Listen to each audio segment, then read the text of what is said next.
Okay, tila uulan po, kumikidlat at saka medyo kumukulog, no? Pero kasi ganito po, gusto ko lang pong linawin, mabubura po ba ang pangalan ng isang believer sa Lamb's Book of Life?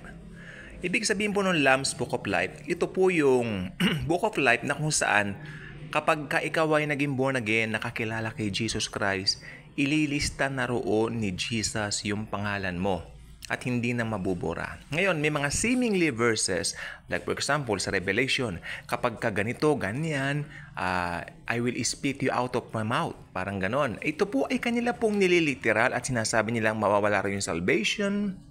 Hindi po yon. Yung ilawan na binabanggit po dyan, yun po yung ningning, no? O yung joy ng salvation ng isang believer. Tandaan niyo po si David, may sinabi siya, "Oh Lord, restore to me the joy of my salvation." Hindi sinabi ni David, "Oh Lord, restore to me my salvation." Napakabait po ng Panginoong Yesus. Hindi po niya i-blot out. I will blot you out. Kanya, di ba? Yung ibig po sabihin doon, hindi po nangangahulugan na tatanggalin yung pangalan mo. Hindi po ba? Hindi ko mo sinabi niya, I will spit you out of my mouth, parang i-blot out na yung pangalan mo. Hindi po ganun yon. Hindi po ba? Ang pakahulugan nila ganun. Ibig sabihin, pag natanggal yung joy of salvation mo, hindi ka magiging masaya sa iyong walk dahil as a believer, meron ka ng new creation nature. Tama po, meron ka ng new nature, you are now a new creation, kaya hindi ka na-agree doon sa dating persona mo o nature mo. Ito po ay natapos na nung tanggapin mo ang Panginoong Jesus sa buhay mo. So hindi po totoo yung, hindi po totoo yung ikaw ay mawawala ng salvation, ganon, hindi po yon. Kasi po, ito po ay kanila pong sinasabi na mga ganito, mga ganyan, at marami pa po Tapos sinasabi po nila, may anyone who wants to follow me will take up his cross. Si Jesus po may mga sinasabi po siya tungkol sa discipleship. May mga sinasabi siya tungkol sa discipleship na kailanman hindi mo pwedeng i-apply sa salvation.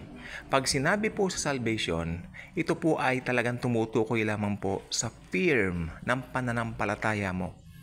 Okay? Doon sa ginawa ng Panginoong Hesus sa buhay mo. Ito yung namatay siya para sa iyo. Namatay siya para sa atin. Walang makakapagbago niyan. Walang makakapag-erase ng pangalan mo sa Lamb's Book of Life. Kaya yung mga seemingly verses tulad ng I will spit you out of my mouth, di po ba? At marami pang iba sa Hebrews meron pa yung wala nang pwede pang maalay. Of course, wala nang pwede pang ialay. Sapagkat si Jesus lang po ang tanging alay na perpekto. He's the perfect offering. Wala na pong iba. Kaya po sinabing wala nang pwedeng ialay. Pag nagkasala ka, ibig sabihin, pag tinanggap mo si Jesus, yun lang ang tanging magliligtas sa'yo, wala nang iba. Hindi yung bumabanggit na mawawala yung salvation mo. Binabanggit ng Book of Hebrews doon na ang kaligtasan lamang ay si Hesus Kristo at wala nang iba. Okay, Lamb's Book of Life. Pag nandoon ang pangalan mo, hindi na yan mabubura. Nandoon na ang pangalan mo. Nakalista na. Why? Dahil sa mabubuting gawa mo, nagbigay ka ng pera ng limos sa mga nangailangan, nagrehilyon ka, ganun ba? Nag-devotion ka? Gumawa ka ng mabuti? No, walang mabuting gawa ang pwede natin ipagmalaki sa Diyos sapagkat sabi ng Panginoong Hesus, ang inyong mga gawa ay para lang basahan sa aking harapan. Di ba? So, pagmamalaki mo yung gawa mo na parang basahan lang sa harapan ng Panginoon, hindi pwede.